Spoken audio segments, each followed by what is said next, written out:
comes from the Most High. He knows God can instantly, vaporize him if God wanted. But his pride stopped him from following an order. Pride. So we have to now have this balance and check of ourselves.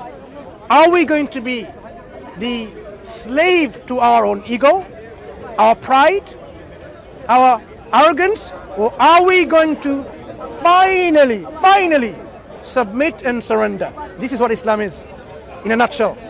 You submit and surrender. Surrender is something at what point? You realize there is nothing else.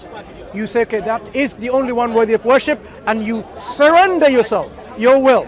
So unless we surrender, which is the ultimate reality for us, then we would not be very happy in the hereafter, and the hereafter is a life that is with no end. Right, but as an atheist, I don't believe in the hereafter. I believe when you're dead, you are dead. Being an atheist does not make me a bad person. I can still be a good person. I can be a doctor for all, save many lives. You believe there is a first cause? As an atheist, it doesn't stop me from doing that. But you believe there is a first cause. If there is a first cause, that is the creator. No, that is the creator. The cause is the creator of our universe. That cause is conscious. That cause has a will. That cause has energy, and that cause, the first cause, has characteristics. This cause is one who communicated to us. This cause is the one who gave us life. So you are not an atheist in any way, shape or form. You already believe in a creator of our universe, the first cause. You already believe that he is the one who created us. So you cannot just simply say I'm an atheist. I'm not religious in any aspect. I believe when you're that's dead, different. you're dead. No, religious and non-religious. That's the end. My friend, being someone who acknowledges there's a creator and someone who acknowledges and follows the will of the creator are two different things. You acknowledge there's a creator, but choose not to worship anyone. Yes. Okay. And believe when you're dead, you're dead. Yeah. That is the end. That is the end. That's what you believe. So be nice to people when you're here. Yeah. Because when they're dead, it's too late. But if death is not the end of it, when the creator says that is not the end of it, then what chance do you have? You are not an atheist. That is the end. No, you are not an atheist. You believe in the first cause. You believe this first cause is eternal. You believe the first cause is powerful. You believe the first cause is conscious. You believe the first cause has knowledge and will. You believe the first cause communicates to us because the first cause created us. So what makes you an atheist? Well, you can't tell me where the first cause came from. The first cause, as we explained earlier, doesn't come from anywhere. The first cause is the first cause is the first cause. There is no cause before that. Yep. I'm not convinced that I would want to choose religion, personally. Would you want to choose gratitude against ingratitude? If someone gave you life, should you not? That's what we're saying. So don't use the terminology of religion because people are often put off by religion because religion apparently causes all these problems. Religion apparently caused the First World War. Religion apparently caused the Second World War, which it didn't. Right? No, so most of the casualties in human suffering was caused by a lot. non-religion. Yeah. Non-religion. Different religions. No, not religion. Non-religion. Second World War was not a religious war. No, but a lot of conflicts have been caused over. No, I'm saying if you were to now count the numbers of people who died, who were murdered, innocent people that got killed by religious activities, fanaticism and extremism, compared to secularism, belief in no God or atheism, the atheism has a bigger number. Yeah, secular ideas, atheistic ideas has a bigger number of casualties than religious casualties.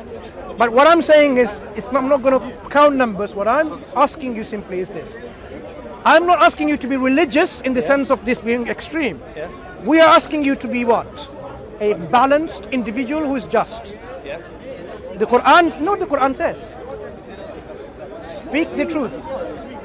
Be a just witness, even if it is against you and your nearest kin and kith and kin. The Bible says similar.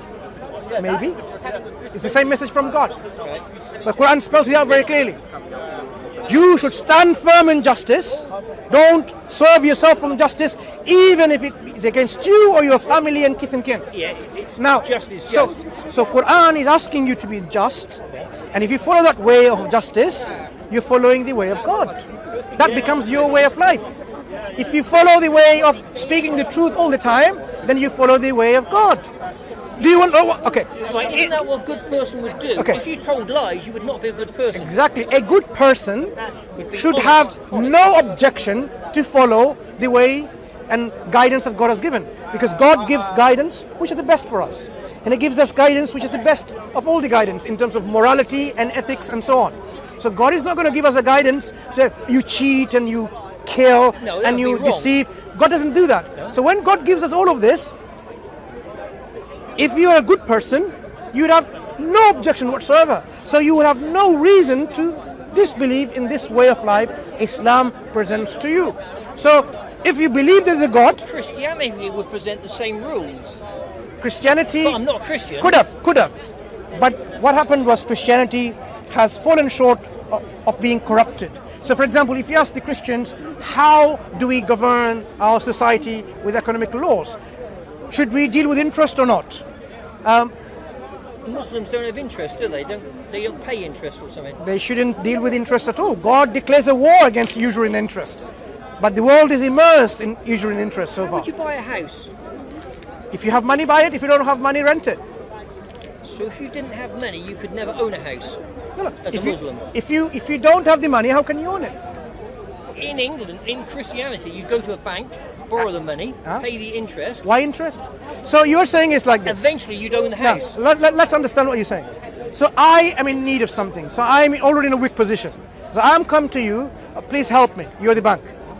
And you say, I've got a victim now. Okay, here is £50,000. Give me 75,000 bucks at the end. Which is so, what you do, so, yeah. so what you did, you took my weakness and you abused my weakness for your greed and you exploited me.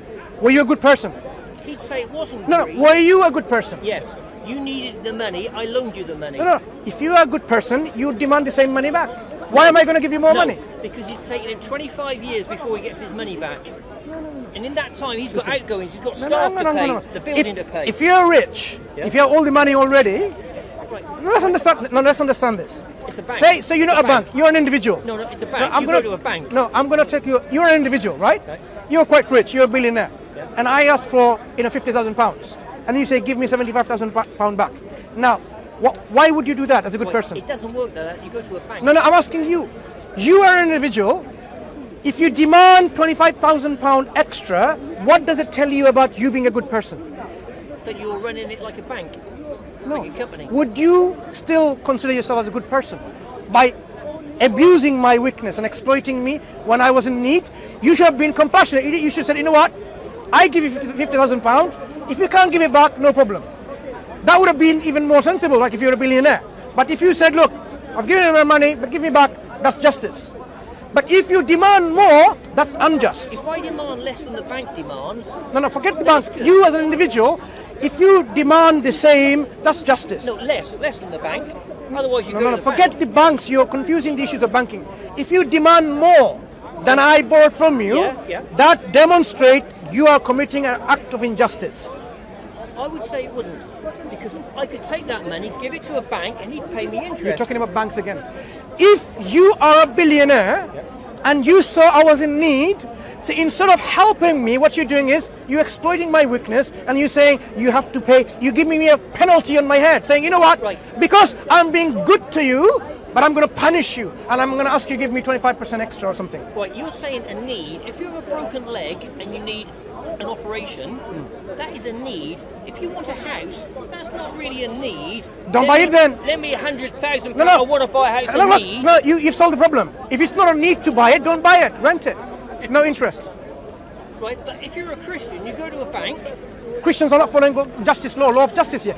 This is example precisely I've been using. Their dealings are not just. They are. Justice They are. demands that you deal not with interest. Interest is exploitation. Right. Exploitation. You need to get this properly. Exploitation. Right. Another thing, are you allowed to gamble exploitation again. Why would you gamble and chance? No, let me finish. What about insurance? Life insurance, fire insurance, burglary insurance, car insurance? No. There are a lot of things like this on uncertainty Islam doesn't allow. People make a lot of money by this kind of insurance systems. But if something is absolutely necessary in something, then Muslims are maybe compelled to follow certain law of the land. So we don't car insurance. That's legal. Because that's how you're compelled in this land. Yeah. But Islam doesn't deal with this kind of uncertainties. Islam says, you know what, you can trade, you can do businesses, and you can have the profit from it. You can have partnership and contracts and say, you know what, you get 25%, I get 25%, or whatever partnership deal that you have. But you cannot deal with unjust system of usury and interest, that is exploitation. Gambling, what does it do to people? I don't know. Okay? I have to defer to someone who knows. But the basics I am saying is this, coming back to the systems again. There are many systems in the world which are not based on justice. The capitalist system is not based on justice. It's based on people's exploitation of weaknesses. Yes, greed, and greed.